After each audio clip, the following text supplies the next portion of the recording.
ဒီဗီဒီယိုလေးကလီယိုမက်ဆီပရိသတ်တွေအတွက်မဟုတ်ဘူးနော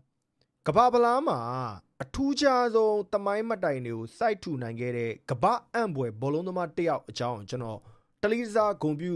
ချစ်မြတ်တဲ့ဗီဒီယိုလေးဖြစ်ပါတယ်လီယိုမက်ဆီပရိသတ်တွေအတွက်ရည်ရွယ်တာလည်းမဟုတ်ဘောလုံးကိုချစ်မြတ်နိုးတဲ့မိသည့်ပရိသတ်မဆိုလီယိုမက်ဆီရဲ့ထူးခြားကောင်းမွန်လွန်းလာတဲ့ဂန်နဝင်တမိုင်းမှတ်တိုင်တွေကိုသိသွားမယ်ဆိုရင်ဒီဘက်ကတော်တော်လေးလေးစားဖို့ကောင်းတဲ့ကစားသမားတစ်ယောက်ဆိုတာနားလည်လက်ခံသွားမယ်လို့ထင်တယ်ကျွန်တော်မှပုံကိုယ်ခံစားချက်လုံးဝမရှိဘူးဘာကြောင့်လဲကျွန်တော်ကခရစ္စတီယာနိုရိုနယ်ဒိုဖန်မဟုတ်ဘူးလီယိုမက်ဆီရဲ့ဖန်လည်းမဟုတ်ဘူးဒါပေမဲ့ဒီဘောလုံးသမားတွေကိုကြိုက်တဲ့ဘောလုံးပရိသတ်ထဲမှာတော့ပါတယ်ကျွန်တော်လီယိုအကြောင်းစလိုက်အောင်လီယိုမက်ဆီဒီလူငယ်ကစားသမားဘဝစတင်ထွန်းတောက်တဲ့အချိန်ကာလကလေးကသူ့ရဲ့ playing style ကဘာမှပြောင်းလဲမှုမရှိဘူးကျွန်တော်တို့အခုမြင်နေရတဲ့လီယိုကလည်းအဲ့ဒီအသက်16နှစ်လောက်ကလီယိုနည်းနည်းလေးတော့လေးသွားတယ်ပေါ့နော်ကျန်တဲ့အပိုင်းတွေမှာသူ့ရဲ့ miss နှစ်ပိုင်းကျွမ်းကျင်မှုအမြင်စူးရှားမှုတကွင်းလုံးကိုခြုံကြည့်ပြီးဘောလုံးကစားနိုင်မှုအေးနဲ့ပွဲစဉ်တစ်ပွဲကိုချင်းကပ်နိုင်မှုစတဲ့အပိုင်းတွေကလီယိုမက်ဆီကလီယိုမက်ဆီဖြစ်နေသေးဖြစ်ပါတယ်အဲ့ဒီအတွက်ကြောင့်ပဲကျွန်တော်အံ့အားသင့်တာကျွန်တော်တွေကလူသားဖြစ်တဲ့အတွက်ကြောင့်အသက်အရွယ်တစ်ခုရောက်လာရင်ကျွန်တော်ရဲ့ performance တွေကညံအားဖြင့်ဖြစ်စေရုပ်အားဖြင့်ဖြစ်စေတစ်ခုမဟုတ်တစ်ခုကျလာမှာပဲတို့ပေမဲ့ဒီဘက်ကဒီ mentality ဘိုင်းကို physical ဘိုင်းကိုဘာမှမကျသေးပဲနဲ့အကောင်းဆုံးလူငယ်တွေနဲ့ရှင်ပြီးကစားနေနိုင်တော့အဲ့တို့ကြောင့်ပဲလီယိုမက်ဆီရဲ့အစွမ်းတစ်ခုတည်းနဲ့အာဂျင်တီးနားလီယိုဝင်ရောက်ကစားခဲ့တဲ့ကမ္ဘာဖလားပွဲစဉ်တိုင်းမှာဘယ်တော့မှ group stage ကနေလက်ပြနှုတ်ဆက်ထွက်ခွာသွားခဲ့ရတယ်ဆိုတာကိုမရှိဘူးဆိုတော့လီယိုမက်ဆီဒီနှစ်ကမ္ဘာဖလားမှာစွမ်းဆောင်ရည်ကောင်းပြနိုင်မယ်လို့မထင်ထားဘူးဗျထပ်ပြနိုင်ခဲ့တဲ့အတွက်ကြောင့်ကမ္ဘာဖလားရဲ့ God ကလီယိုဖြစ်သွားပြီအခုချိန်မှာကမ္ဘာဖလားတမိုင်းနဲ့ပတ်သက်ပြီးတွားရှုပ်လို့မရတဲ့ပလီယာဒီလီယိုမက်ဆီပါပဲနောက်လီယိုမက်ဆီတင်ခဲ့တဲ့တမိုင်းမှတ်တမ်းစံချိန်တွေကိုနောက်ကလိုက်ချိုးဖြတ်ဖို့ဆိုတာအတော်လေးမလွယ်ကူတော့တဲ့အခြေအနေမျိုးပါဒါမဲ့တခုတော့ထောက်ပြစရာရှိတယ်ကမ္ဘာဖလားတမိုင်းတွေကြောင့်လီယိုမက်ဆီရဲ့ဂိုးသွင်းအများဆုံးစံချိန်ကိုတော့ခီလီယန်အမ်ဘပေကအချိန်ခါမျိုးရိုက်ချိုးနိုင်ပါတယ်လီယိုမက်ဆီရဲ့လက်ရှိ record က22ဂိုးဖြစ်ပြီးတော့ခီလီယန်အမ်ဘပေကသွင်းဂိုး20ရှိတယ်အဲ့တော့ကြောင့်နောက်လာမယ့်ကမ္ဘာဖလားမှာခီလီယန်အမ်ဘပေဝင်ရောက်ရှင်ပြိုင်ခွင့်ရခဲ့ရင်ဒီ record ကတေချာပေါက်ကျိုးပြီးခီလီယန်အမ်ဘပေကကမ္ဘာဖလားမှာဂိုးသွင်းအများဆုံးကစားသမားဖြစ်လာနိုင်တယ်လီယိုရဲ့အသက်အရွယ်နဲ့ခီလီယန်အမ်ဘပေရဲ့အသက်အရွယ်ကကွာဟတဲ့အတွက်ကြောင့်နောက်လာမယ့်ကမ္ဘာဖလားကတော့အမ်ဘပေအတွက်ပို့ပြီး chance ကြည့်တာအမှန်ပဲဗျကဲတကယ်လို့နောက်လာမယ့်ကမ္ဘာဖလားမဟုတ်ဘဲနဲ့အခု2026ကမ္ဘာဖလားမှာဒီစံချိန်ကလည်းအချိန်ကာမျိုးကျိုးပြတ်သွားနိုင်တဲ့အခြေအနေမျိုးတွေရှိနေပါသေးတယ်ဘလို့အခြေအနေလဲဆိုတော့ final မှာလီယိုမက်ဆီဂိုးမသွင်းဘူးဒါပေမဲ့တတိယနေရာလူပွဲမှာခီလီယန်အမ်ဘပေကအင်္ဂလန်အသင်းကို2ဂိုးလောက်သွင်းသွားခဲ့ရင်တောင်မှခီလီယန်အမ်ဘပေကကမ္ဘာဖလားတမိုင်းတစ်လျှောက်သွင်းဂိုးအများဆုံးသွင်းယူတဲ့ကစားသမားအဖြစ်မှတ်တမ်းဝင်သွားမှာဖြစ်ပါတယ်တိုးတော့ကျန်တဲ့စံချိန်တွေကိုတော့တခြားကစားသမားတွေလိုက်မိဖို့ဆိုတာတိတ်မလွယ်ဘူးပေါ့နော်လာမင်နီယာမယ်ကအသက်အရွယ်အပြင်အရန်ငယ်နေသေးတယ်ဆိုပေမဲ့နောက်9ချိန်ဇက်တိုက်ကမ္ဘာဖလားမှာပါဝင်ခွင့်ရဖို့ဆိုတာတိတ်မလွယ်ကူဘူးအဲ့ဒီနောက်ပိုင်းမှာလီယိုမက်ဆီတင်ထားတဲ့ကမ္ဘာဖလားမှာမိနစ်အရေအတွက်အများဆုံးတို့ chance create အများဆုံးတို့စတဲ့စံချိန်တွေကိုလည်းလိုက်မိဖို့ဆိုတာမလွယ်ကူတော့ပါဘူးဆိုတော့လီယိုမက်ဆီရထားတဲ့ဒီကိန်းနဲ့အချက်လက်တွေနဲ့ပတ်သက်ပြီးတော့ကျွန်တော်အသေးစိတ်တစ်ခုချင်းစီဆွေးနွေးကြည့်အောင်ခင်ဗျလီယိုမက်ဆီကကမ္ဘာဖလားပြိုင်ပွဲ6ချိန်တီဝင်ရောက်ကစားထားနိုင်တဲ့3ယောက်မြောက်ကစားသမားတွေကတစ်ယောက်ဖြစ်ပါတယ်ကျန်တဲ့နှစ်ယောက်တော့ခရစ္စတီယာနိုရိုနယ်ဒိုနဲ့မက္ကဆီကိုကိုသမားအိုချိုဝါဖြစ်ပါတယ်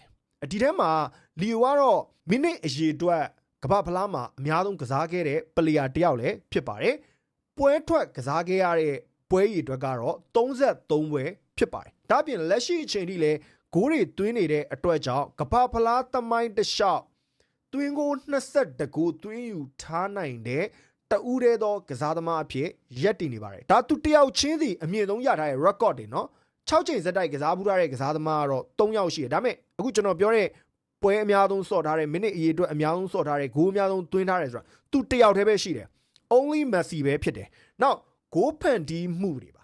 12ချိန်တိတိနဲ့ကမ္ဘာဖလားသမိုင်းတစ်လျှောက်အများဆုံးစံချိန်တင်ထားတာပဲဖြစ်ပါတယ်ခုနကကျွန်တော်ပြောတဲ့ပွဲကစားသောမိနစ်အရေအတွက်2934မိနစ်နဲ့ဒါကမ္ဘာဖလားတမိုင်းတစ်လျှောက်မှာအများဆုံးစံချိန်မှာ what the fuck ပြောရင်းနဲ့တော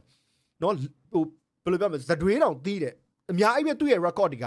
ကျွန်တော် man of the match လို့ခေါ်တဲ့စုကိုလည်း73ချိန်ဇက်တိုက်ဒီကမ္ဘာဖလား 6 ကြိမ်မှာရရှိထားတာဖြစ်ပါတယ်နောက်ထပ်ပရိသတ်သတိမထားမိတဲ့အချက်လေး2ချက်ရှိပါသေးတယ်အဲ့ဒီအချက်တွေကတော့ကဘာဖလားမှာ chance create လို့ခေါ်တဲ့အခွင့်အရေးအများဆုံးဖန်တီးနိုင်တဲ့သူအဖြစ်လဲရပ်တည်နေပါတယ်88ကြိမ်တိတိနဲ့ရပ်တည်နေတာပါနောက်တစ်ချက်ကအသက်20ကျော်နဲ့30ကျော်အရွယ်တွေမှာအသက်အပိုင်းခြား3ခုအလိုက်ဂိုးအများဆုံးသွင်းနိုင်တဲ့ကစားသမားတစ်ယောက်လည်းဖြစ်ပါတယ်အဲ့ဒါလီယိုရဲ့တမိုင်းမှတ်တိုင်နေဖြစ်ပါတယ်နောက်ထပ်ပရိသတ်တည်တင်ထိုက်တဲ့အပိုင်းကတော့လီယိုမက်ဆီဝင်ရောက်ရှင်ပြိုင်ခဲ့တဲ့ကဘာဖလား6ကြိမ်မှာလီယိုကအာဂျင်တီးနားအသင်းကိုဘယ်လောက်ထိဆွဲတင်ပေးနိုင်ခဲ့တယ်လဲဆိုတော့အပိုင်းဖြစ်ပါတယ်အဲ့တော့လီယိုပထမဆုံးဝင်ပြိုင်ခဲ့တဲ့ကဘာဖလား2006ကဘာဖလားဖြစ်ပါတယ်ဒါဂျာမနီနိုင်ငံမှာကျင်းပတဲ့ကဘာဖလားပါအဲ့ဒီကဘာဖလားမှာ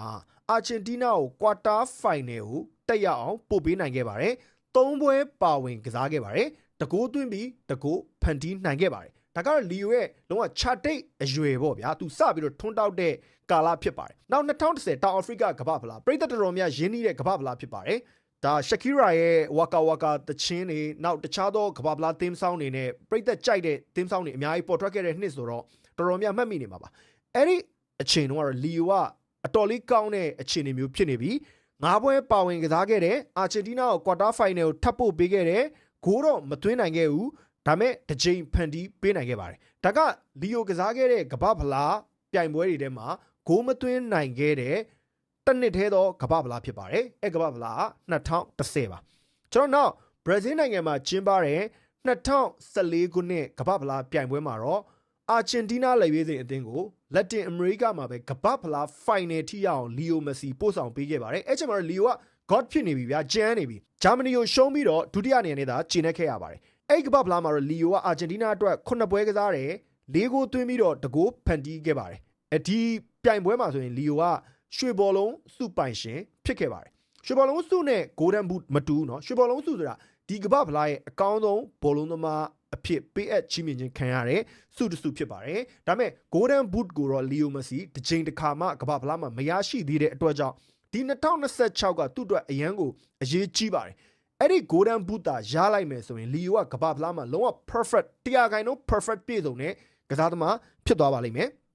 နောက်2018ရုရှားကမ္ဘာဖလားမှာတော့သူ၄ပွဲပါဝင်ကစားခဲ့တယ်အာဂျင်တီးနားကို16သင်းအဆင့်ပို့ပေးနိုင်ခဲ့တယ်တဂိုးသွင်းပြီးတော့2ဂိုးဖန်တီးပေးခဲ့ပါတယ်2022ပြီးခဲ့တဲ့ကမ္ဘာဖလားမှာတော့ဒါလီယိုမက်ဆီရဲ့အအောင်မြင်ဆုံးနှစ်ပေါ့နော်သူ9ပွဲကစားတယ်9ဂိုးသွင်းပြီး3ဂိုးဖန်တီးခဲ့တယ်ရွှေဘောလုံးစုသူရခဲ့တယ်အာဂျင်တီးနားချန်ပီယံဒီဘိုးဝင်ခံအောင်လီယိုမက်ဆီအကောင်းဆုံးစွမ်းဆောင်ပေးခဲ့တဲ့ကာတာကမ္ဘာဖလားဖြစ်ပါတယ်အခု2026မှာလည်းလီယိုက9ပွဲကစားပြီးတော့10ဂိုးသွင်း4ဂိုးဖန်တီးထားတယ်goal contribution ကသူကစားခဲ့တဲ့ကမ္ဘာဖလားတမိုင်းတစ်လျှောက်မှာအခု2026ကမ္ဘာဖလားအများဆုံးနဲ့အကျန်းဆုံးဖြစ်ပါတယ်အဲ့တော့ကြောင့်ဒီကမ္ဘာဖလားမှာလီယိုမက်ဆီသာ final မှာနောက်ထပ်ဂိုးသွင်းပြီးဂိုးတန်းဘူးလည်းရနိုင်မယ်စပိန်ကိုလည်းအနိုင်ပြီးချန်ပီယံဆုရနိုင်မယ်ဆိုရင်တော့လီယိုမက်ဆီရဲ့နောက်ဆုံးသောကစားသမားဘဝနေဝင်ချိန်ကအပြည့်ပြည့်စုံဆုံးသောနေဝင်ချိန်တစ်ခုဖြစ်မှာဖြစ်ပါကြောင်းသုံးသပ်ဆွေးနွေးနေပဲဗီဒီယိုလေးတွေမှာနားခွင့်ပြုပါအောင်ခင်ဗျာ